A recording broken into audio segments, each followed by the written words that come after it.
My wife's daughter humiliated me in front of the entire family. When I complained, my wife cut me off immediately and said, "You're not her father. Don't demand respect." I just smiled. The next morning, I cut everything off. Her college payments, her apartment, her car, her phone, and her credit card all vanished. I did not say a single word when she came up and slapped me across the face. It happened at my stepdaughter Chloe's 21st birthday dinner, inside an expensive steakhouse with 20 relatives seated around one long table, and I was the one paying the $3,000 bill. All I had done was ask Chloe to lower her voice because she had been mocking the waiter. She did not simply react badly. She exploded. "You're a pathetic loser, Michael," she spat, her voice carrying across the suddenly silent restaurant. "You're just the guy who pays the bills. You have zero authority over me. You're nothing but a bank account with a receding hairline." Then she picked up her wine glass and threw it. Red wine soaked straight through my white shirt. I looked at my wife, Emily, expecting her to step in, to defend me, or at least to look horrified. Instead, Emily leaned closer and whispered loudly enough for the whole table to hear. "Sit down, Michael. You're embarrassing her. You're not her father. Don't demand respect from a girl who owes you nothing." The table burst into laughter. In reality, the laughter probably lasted 5 or 6 seconds, but in my mind, it stretched out like someone had pressed a piano key and refused to let go. I saw Emily's cousin cover her mouth with her napkin. I saw Uncle Richard stare down at his plate with a crooked smile. I saw the cousin's husband lean over and whisper something that made her laugh again, quieter this time. Chloe, still standing there with the empty glass in her hand, dropped it onto the table with a hard clink and sat back down, satisfied. Emily did not even look at me. She picked up the napkin from her lap, folded it twice, set it neatly beside her plate, and took a sip of water. That calmness stunned me more than the insult. It was as if she had just handled a minor inconvenience. I stayed seated while the wine ran down the collar of my shirt in a cold line against my skin. I could smell the sweet acidity of the Cabernet. I could feel everyone's eyes pretending not to look at me. The waiter Chloe had been mocking approached with a white towel in his hands, then stopped about 3 feet away, unsure whether he should come closer. I gave him a small gesture that meant it was fine. He nodded and stepped away. I did not answer Emily. I did not answer Chloe. I did not look at anyone who had laughed. I picked up my napkin, carefully wiped my chin and neck, folded the napkin into quarters, and placed it beside my untouched glass of white wine.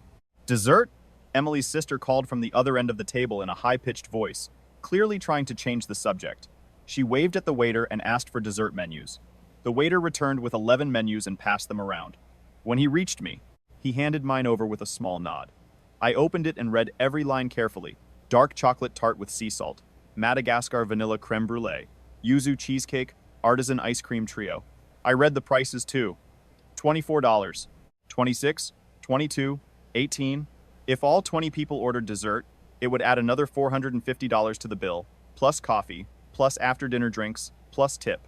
"I'm getting the cheesecake," Chloe announced loudly, as if nothing had happened. "And a double espresso." Emily's cousin ordered the chocolate tart. Uncle Richard wanted creme brulee. Everyone ordered. Emily's sister even wrote the choices down on her napkin like she was officially managing the birthday dinner. When it reached my turn, I looked up from the menu and said calmly, "I'm not having anything." Emily's sister paused for half a second too long, unsure how to respond. Emily stayed perfectly still beside me. "Are you sure, Michael?" her sister asked with a polite smile. "Yes." The waiter collected the menus and walked away. Conversation slowly returned around the table in smaller groups. Vacations, traffic, someone's new house. No one spoke to me. I sat there in my stained shirt, hands resting on my lap, staring at the centerpiece of white hydrangeas, leaning slightly toward my side of the table. In those next few minutes, I thought about strange things. I thought about my father, who had died 2 years earlier. I remembered something he once told me when I was 32 and about to marry Emily.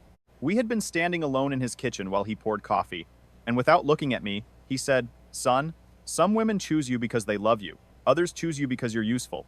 At the time, I dismissed it as bitter old man advice. But sitting there with wine soaking into my shirt, that sentence came back with the clarity of something spoken 5 minutes earlier. Then my thoughts became practical. Automatic payments, monthly withdrawals. Every contract I had signed over the years, every guarantee, every authorization, every signature that was still active at that exact moment while I sat humiliated in that restaurant. Probably all of them. I began listing them in my head, one by one. Chloe's tuition came directly out of my checking account every semester. Her apartment lease was in her name, but I was the guarantor. The car loan was under my credit. The family phone plan had 5 lines, all under my account. The supplementary credit card carried my signature as the primary holder. Health insurance, car insurance, gym membership, streaming subscriptions, and more. 14, 15, maybe 16 separate payments. Every one of them had a phone number, a customer service department, and a cancellation process. I estimated the timing. If I started at 7:30 the next morning, I could shut everything down before noon. Michael, are you all right? Emily's mother asked from across the table. It was the first time anyone had spoken directly to me since the wine incident. I looked up and smiled slightly. I'm perfect, I said. She nodded awkwardly and returned to her coffee. Emily finally turned toward me. For the first time in 15 minutes, she actually looked at my face. She expected anger, humiliation, maybe a wounded argument. But whatever she saw there, she did not recognize it. Her eyebrows pulled together slightly, like someone trying to read a language they thought they understood. Are you really okay? She whispered, soft enough that only I could hear. Yes. Michael, about Chloe. You don't need to explain anything. She stared at me. What do you mean I don't need to explain anything? I mean exactly that. She waited for more.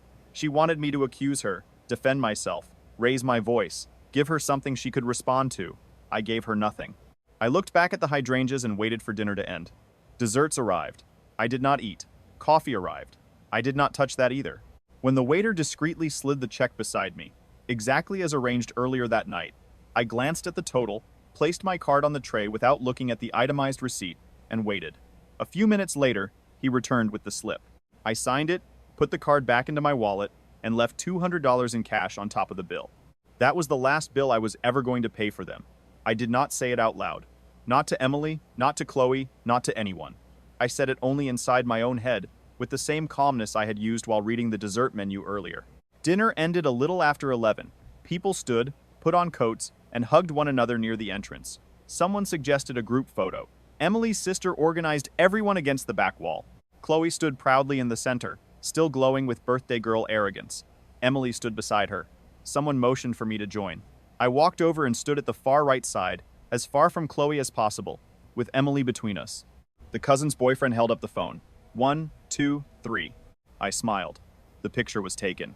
Afterward, Emily's mother walked over and hugged me. She squeezed my shoulders affectionately, the way she always did, and whispered, "Don't take Chloe seriously. You know how she gets when she drinks." I lightly returned the hug with one hand, smiled politely, and said nothing. The three of us left the restaurant together. Chloe walked several steps ahead, laughing into her phone with one of her friends. Emily walked silently beside me. When we reached the car, Chloe climbed into the back seat without waiting for anyone to open the door. "You driving?" Emily asked. "Yes." I drove the 25 minutes home without saying a word. Emily stared out the passenger window. Chloe stayed on her phone the entire ride. When we pulled into the garage, Chloe got out first and walked into the house without saying goodnight, straight upstairs. Emily stayed seated in the car for another moment.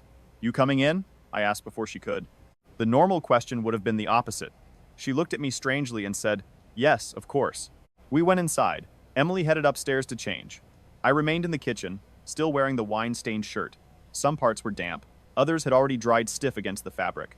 I opened the refrigerator, realized I was not hungry, closed it again, poured myself a glass of water, and drank it slowly, while staring through the kitchen window into the dark backyard. When I finally went upstairs, Emily was sitting on the bed in pajamas, with her phone in her hand. She looked up when I entered. "Aren't you going to change? I'm taking a shower first." "Michael, listen." I waited. I expected an apology, a softer explanation, something that resembled shame. Instead, she said, "Tomorrow you need to talk to Chloe. Apologize to her. This can't keep going with both of you angry. She's very sensitive." I looked at her, said nothing, walked into the bathroom, closed the door, and dropped the stained shirt onto the floor. The shower lasted longer than usual. When I came back out, Emily was asleep, or pretending to be.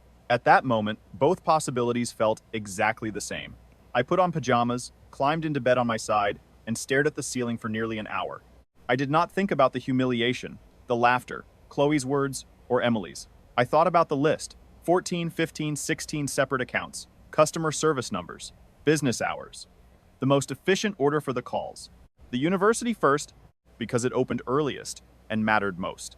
Then the bank, to stop the automatic payments before Emily noticed anything. Then the leasing office. Then everything else.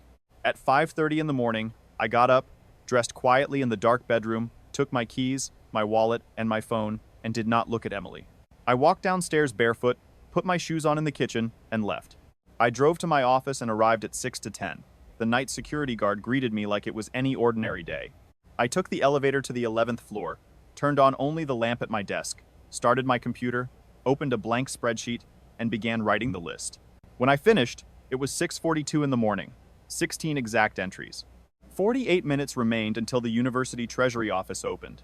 I got a cup of water from the hallway dispenser, returned to my chair, looked at the list, looked at the clock, and waited. At 7:31, I made the first call. The university. A woman with a pleasant voice answered on the second ring. I gave my name, the student account number, the last 4 digits of my card, and then told her I was withdrawing my authorization as an external payer, effective immediately, and that any remaining tuition balance would need to be handled directly with the student. Would you like to speak with an advisor before proceeding? She asked. No. You understand this may affect the student's academic standing? Yes. Are you absolutely certain? Yes. 3 minutes and 40 seconds. I hung up. At 7:40, I called the bank and canceled the automatic payments. The car, the insurance, the gym, the streaming services, the phone plan. The representative read them one by one, while I answered with a simple yes. Each yes felt shorter than the last. 12 minutes later, I hung up. At 8 o'clock, I called the leasing office.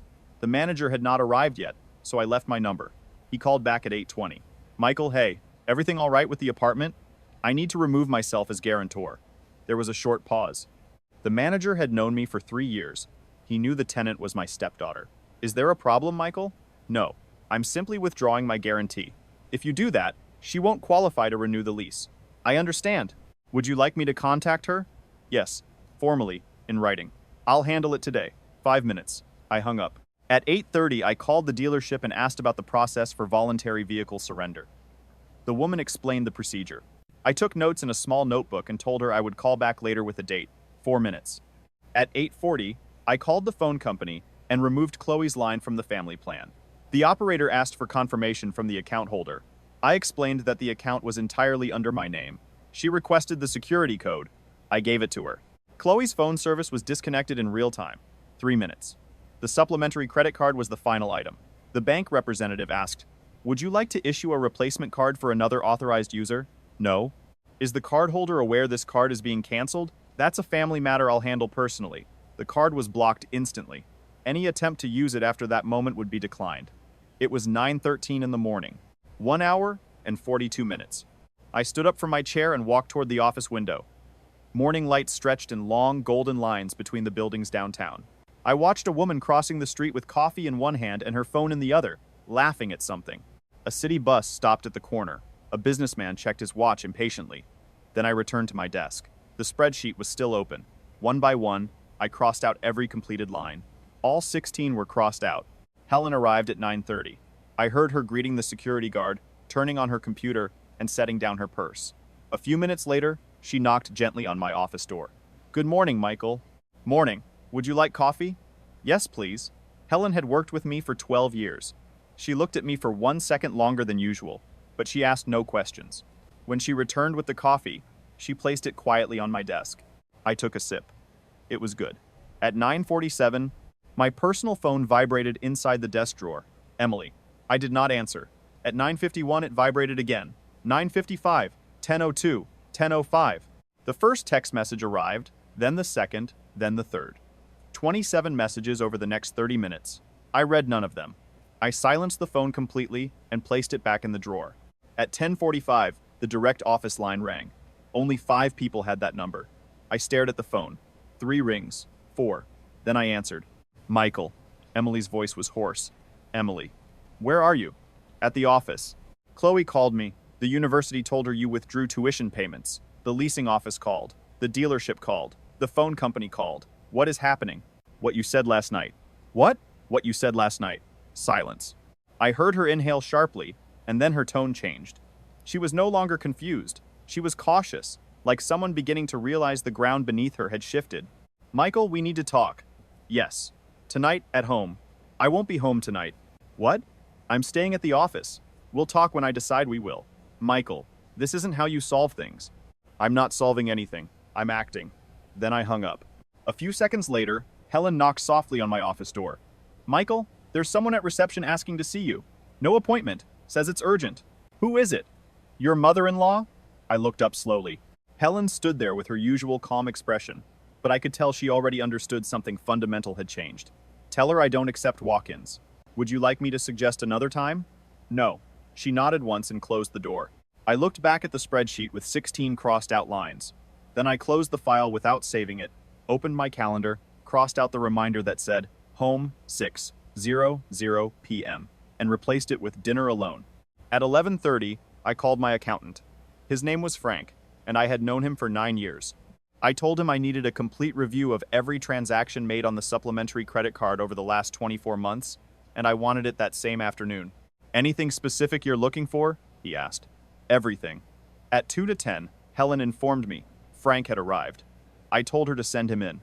Frank carried a thick folder and a laptop. He sat across from me, opened the computer, and turned the screen in my direction. Before we begin, he said carefully, I need to ask if you're sure you want to see this. Yes. There are things here I didn't expect to find. Show me. Frank pointed to the first column. There were charges well above the normal spending limit, repeated over 23 months. At first, they had been small. Then they had grown larger. Boutiques, restaurants, luxury hotels, spas, a cosmetic clinic, a travel agency, and an online course that cost $4,000 and had never been completed. How much total? I asked. $42,800. In 2 years? 23 months. I stared at the screen. Oddly enough, I did not feel anger. I felt clarity, the kind of clarity that comes when you finally finish a puzzle and realize the picture had always been obvious, just scattered. These charges were approved by the supplementary card holder, I said. Yes, but there's something else. Frank opened another window, monthly account statements.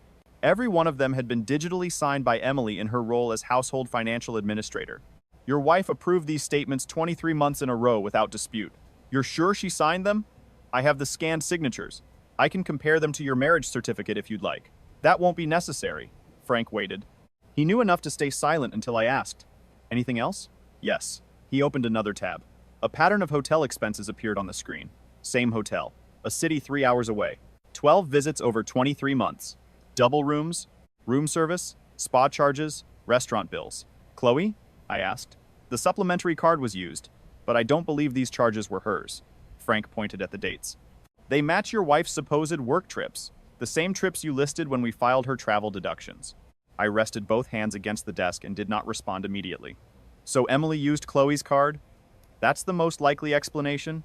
The signatures? Chloe's signature appears on the hotel receipts, but the dates don't match her university schedule or travel records. They match Emily's. So Chloe signed the receipts for her? That's what it looks like. Frank half closed the laptop and leaned forward. One more thing. The account statements were signed by Emily, but the email address receiving the fraud alerts wasn't yours. I looked up. It wasn't? No. It was a Gmail account not listed in the original contract.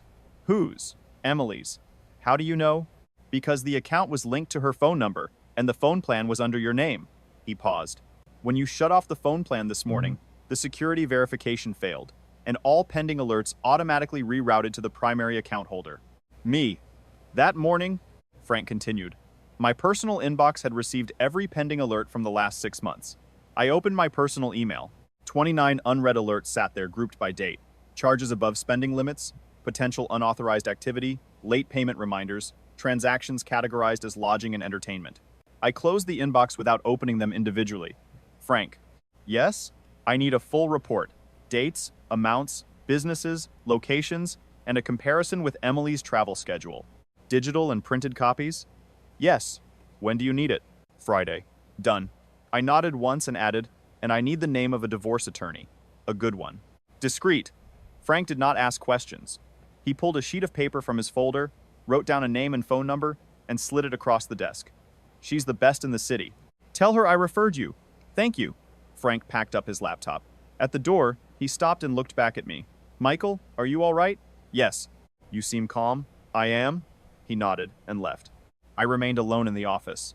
I looked at the attorney's name, folded the paper in half, placed it inside my top drawer, then reopened my personal email, selected all 29 alerts, and moved them into a new folder titled Documentation. At 4:30, Helen knocked again. Michael, the reservation for 7 has been confirmed. Table for 1. Thank you, Helen. One more thing. Your wife called 4 more times. I told her you were in meetings all day. Thank you. Helen lingered in the doorway for a second. Do you need anything else? Not right now. She closed the door. I reopened the drawer, took out the folded paper, and dialed the number. The attorney's assistant gave me an appointment for Thursday at 10 in the morning. I slept at the office for 4 nights. The 5th night, I stayed at a hotel. The 6th night, too. Thursday morning at 10, I met the attorney. Her name was Margaret. She greeted me with coffee and a yellow legal pad. I handed her Frank's folder. She reviewed everything silently for nearly 20 minutes. Finally, she looked up and said, Michael, with what you've brought me, this divorce can be clean or devastating. Your choice. Clean. Are you sure? You have grounds for much more. I don't want more. I paused. I want it finished. Margaret nodded and started taking notes. We spent the next few hours working through the terms. At 2 that afternoon, Helen called the new phone I had asked her to get for me. Michael, your wife is here. Alone? She's with Chloe. I thought for a moment. Tell them I'll see them in 15 minutes. Small conference room. Not my office. I arrived at the office at 2:22. Emily and Chloe were sitting side by side at the small conference table, each with a glass of water. Emily stood when I entered. Chloe did not. Michael, thank you for seeing us, Emily said. I sat across from them and did not answer. Chloe wants to say something. I looked at Chloe. Her arms were crossed tightly. I'm sorry about the wine, she muttered without looking directly at me. I was upset. I didn't think about what I said. All right. She blinked. All right? Yes. She waited. Emily waited too. Both of them expected more. I gave them nothing. So now what? Chloe asked. What do you mean? Are you giving my stuff back? No. Her expression hardened immediately. What do you mean, no? I mean exactly that. I folded my hands calmly on the table. You or your mother can pay for college. The apartment lease is canceled. The car gets returned next week. The card stays blocked. If you want a phone, open an account under your own name. Chloe opened her mouth, then closed it again. She looked at Emily. Emily looked at me. Michael, you can't do this. It's already done. She's our daughter. She's your daughter. I held Emily's gaze, and she's 21 years old. Emily took a slow breath. Her tone changed completely. Soft now. Careful. Michael, I know you're hurt because of the birthday dinner. I'm sorry. Truly. What I said was wrong. I looked at her steadily and said quietly, Emily, do you recognize the charges from the Alameda Hotel? Everything in her face froze. Chloe looked between us. What? She asked. The Alameda Hotel. 12 visits over the last 23 months. I continued calmly. Paid using Chloe's supplementary card. Emily did not answer. Chloe's eyes widened. Wait, was that the Sedona trip, Mom?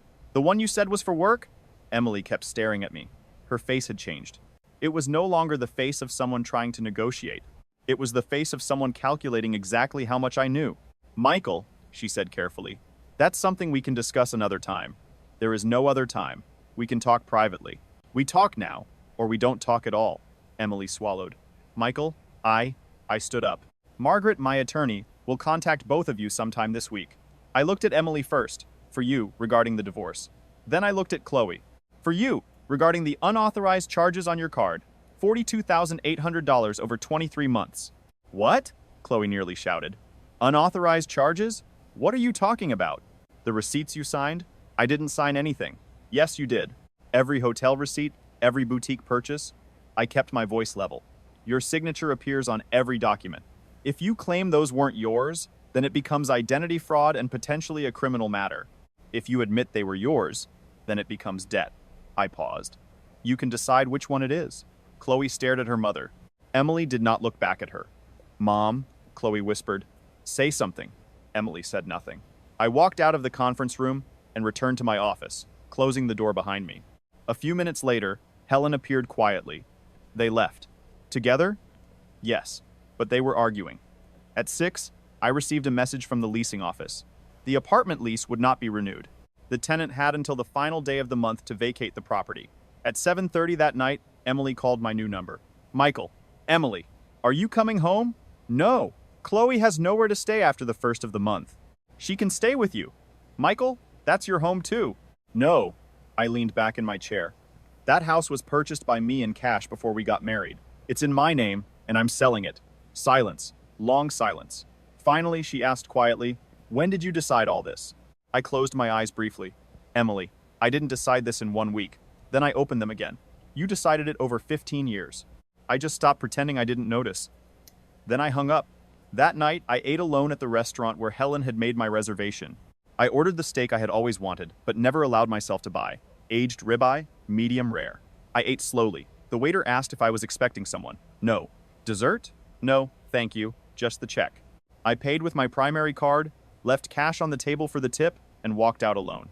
Margaret called Tuesday morning. Emily had hired an attorney, a well-known one.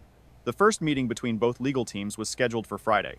Michael, Margaret said, your wife wants to negotiate before the hearing. She's asking to speak with you privately. What for? She didn't say. What do you recommend? That you hear her out once with me present? I agreed. The meeting was scheduled for Wednesday at 5 in the afternoon at Margaret's office. I arrived 10 minutes early. Emily was already there, alone, no attorney. She wore a dark blue dress I had never seen before. Her hands rested stiffly in her lap. Before leading me inside, Margaret spoke quietly near the doorway. She asked to speak with you alone, she said. I refused. I'll stay in the room, but I'll let her begin. I nodded and walked in, then sat across from Emily. Margaret sat farther down the table with her legal pad. Emily looked directly at me. Before lawyers? Before paperwork? Before any of this? She began softly. I want to ask you for one thing. I'm listening. Stop. Stop what? This. The divorce, selling the house, the debt agreements with Chloe, all of it. And, in exchange, we start over. Her voice trembled slightly now. Therapy, counseling, whatever you want. I'll take responsibility for the $42,800. I'll sign a written confession if I have to. Anything. I stared at her for several seconds. Then asked, who is the man from the Alameda Hotel? Emily glanced briefly toward Margaret. Margaret did not look up from her notes. Michael, Emily whispered. That doesn't matter anymore. It matters. It's someone who's no longer in my life. When did it end? 4 months ago. Who is he? Emily inhaled slowly. A client from work. Someone I met 2 years ago. She looked exhausted suddenly. Please don't make me say more here. You're not here because of me. I replied calmly. You're here because of you. Emily lowered her eyes. For the first time in 15 years, I saw her without the performance. No confidence, no control, just someone tired of holding together a lie. Michael, she said quietly, I know I ruined everything. I know the birthday dinner was the final straw, but we spent 15 years together. 15 years can't disappear in 1 week. I leaned back slightly. Emily, I didn't erase those 15 years, I said, my voice calm. You erased them every time you signed a statement, knowing there were hotel charges from the place where you were meeting him. Every time you let Chloe sign receipts to cover for you. And every time you sat me at a family table so I could pay the bill for people helping you humiliate me. Emily looked up again. Her eyes were wet now, but she was not crying. That's not fair. No, I said softly. It's exact. She stared at me silently. Then she finally whispered, I loved you. I almost smiled. 2 years ago, I said, my father told me something I didn't understand at the time. He said there are women who choose you because they love you, and women who choose you because you're useful. I looked directly into her eyes. He was right. Emily closed her eyes for a long moment, then opened them again. So there's nothing I can do? Yes, I answered. You can sign the papers Margaret sends you on Friday.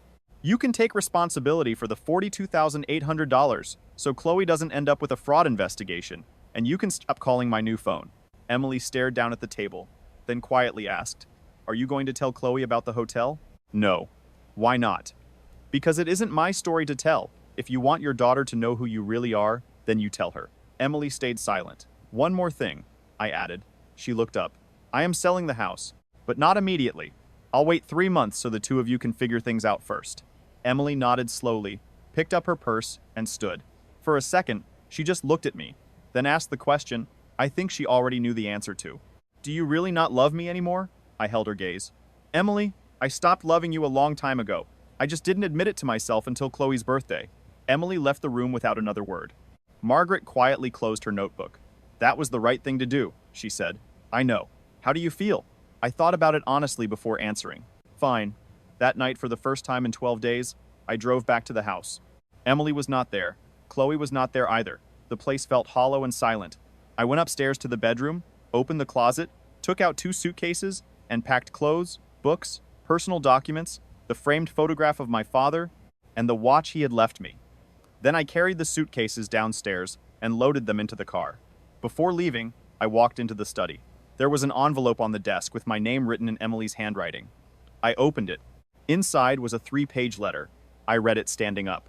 It was not an apology. It was an explanation about the client, about loneliness, about how everything had started. about Chloe, and about how Chloe supposedly knew nothing.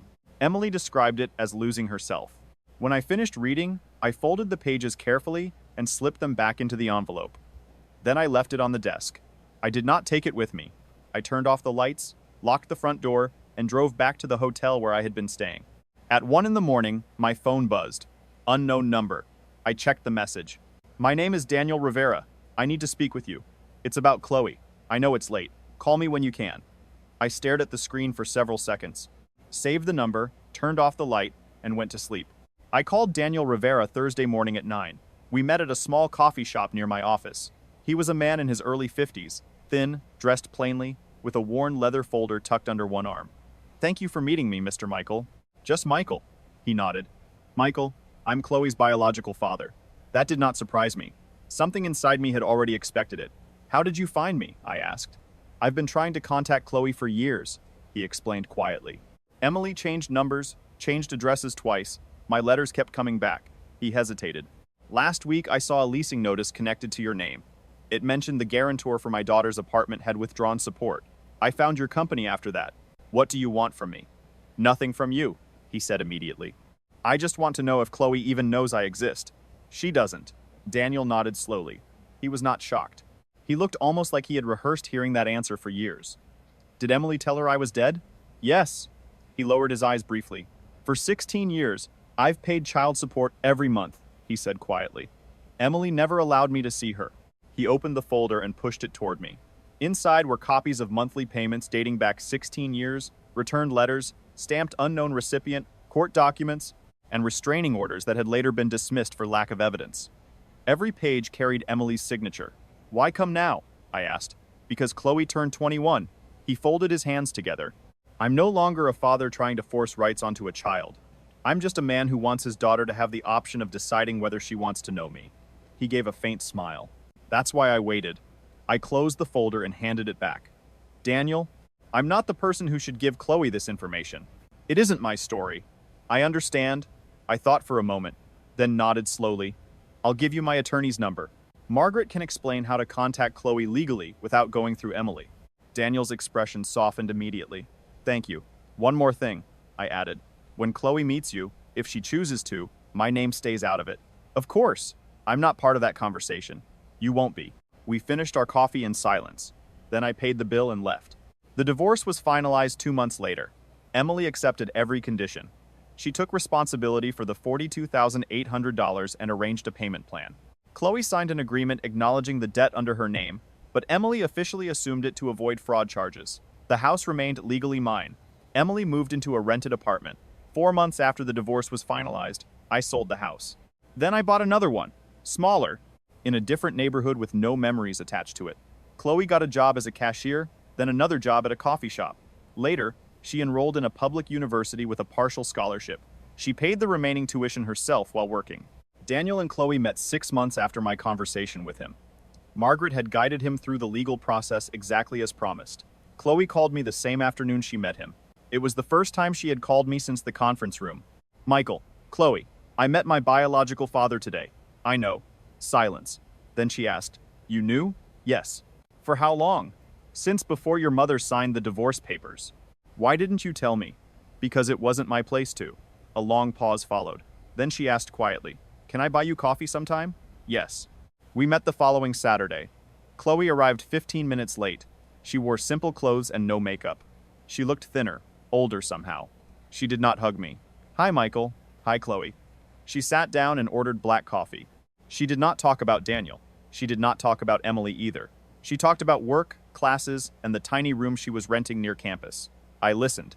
When the coffee was nearly finished, she reached into her bag, pulled out an envelope, and set it on the table between us. What's this? I asked. The first $250 toward the $42,800. I looked at the envelope. I know my mother is paying it, Chloe continued quietly, but I want to pay you back myself. Month by month, every dollar. Chloe, please, Michael. I studied her face for several seconds, then took the envelope and slipped it into my coat pocket. One more thing, she said softly. I don't know if you'll ever forgive me for what I said at my birthday dinner. She swallowed hard. But I've spent 6 months thinking about those words, and I still can't find a single reason why I thought I had the right to say them. I did not answer immediately. Finally, I said, I don't have to forgive you. She looked up. I just need to be able to look at you without feeling what I felt that night. A pause. And today I can. Chloe nodded slowly. She did not cry. When the check arrived, she paid for her own coffee. We walked together to the parking lot afterward. Before leaving, she extended her hand toward me. I shook it. Thanks for coming, Michael. Thanks for calling, Chloe. I drove home. The new home. I parked in the garage, went upstairs, opened the kitchen window, made myself dinner, and ate alone at the table with my father's photograph leaning against the wall across from me. At 8, Margaret texted me. Everything finalized. Final documents are in your email, I replied. Thank you, Margaret. Then I turned off my phone. I poured myself a glass of wine and raised it slightly in silence. Not toward anyone, just a small gesture above the kitchen table. The stained white shirt was still inside a drawer at the office. I had never thrown it away. I had never shown it to anyone. I had never used it against anybody. It stayed there, folded neatly, a reminder of the final night of something that had already died long before the wine ever touched the fabric. I took the first sip, and it tasted just fine.